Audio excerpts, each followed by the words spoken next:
Once upon a time, I read this thing that Asada Shakur said. She said, "Black revolutionaries do not drop from the moon. We are created by our conditions." Now, I think she meant that as something of a metaphor, but I'm an Afrofuturist, so when I read Black revolutionaries do not drop from the moon, I thought, but what if they did? So this poem is a true story from the future, and it's about that. It's called Arrival Day. It happened under cover of night or early morning, depending on who you ask. The hour when the press stops running, when the baker arrives and unlocks the door. The cables came down, silent and charcoal, matte and slithering. They hit the earth and coiled at the foot of a tree on a bus stop bench atop a mound of cigarette butts in front of the dialysis center. Later, when the NASA boys looked for footage of the arrival, surely some security camera in some parking lot somewhere in America. That hour was all blank. Everywhere all blank, like as if each of them had a magnet for a beating heart, their veins murmuring, clear it away, until the tape was empty.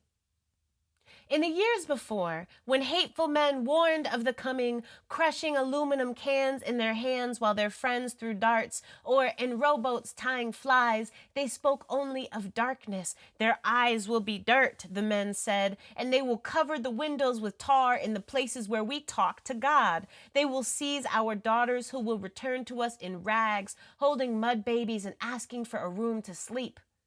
The hateful men and their wives wore reading glasses and drank cinnamon tea on the days when they wrote letters to each other about how the coming people would steal, how they loved the sound of grinding teeth in place of real music, how the girl ones were greedy and lustful and felt no pain but made endless noise, and how small ones could trick you, looking like children, but their skin was mercury and they could not be shot dead, so do not fall for it.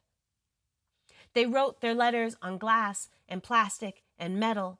They said, they are coming, and they will paint everything black. So they had no words for the moon people when they did come. And the moon people cannot be captured. Camera lenses looking on them turn to salt and cast white trails across the eyelids of the looker.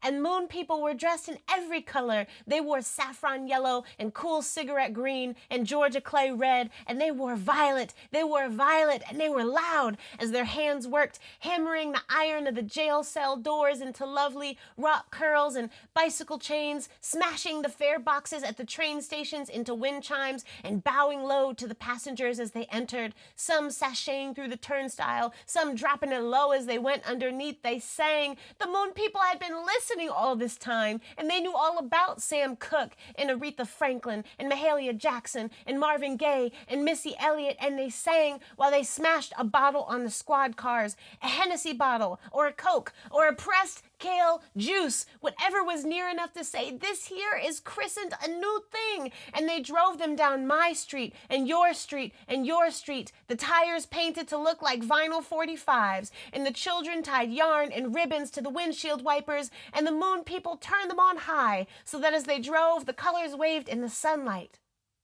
which was now streaming so clearly onto the porch where I sat, rubbing the rusting chain of the swing and thinking of grass. When the boy down the street, who in smaller days I walked to school when his mother worked early, who loved lime popsicles the best, who danced his way from his own porch to the basketball court in the afternoon, who the police had recently declared a man, stopping him mid-two-step to ask questions he could not answer because the query beneath each of them was, "Why are you alive?" And none of us can say.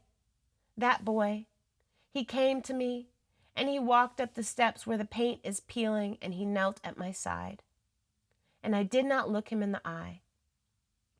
Instead, I watched a firefly, the first of the summer, land on his left shoulder, and I thought, here are two glowing ones.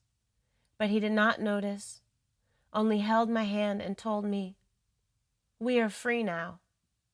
And I could not believe I had lived to see it. The promised light descended to us at last.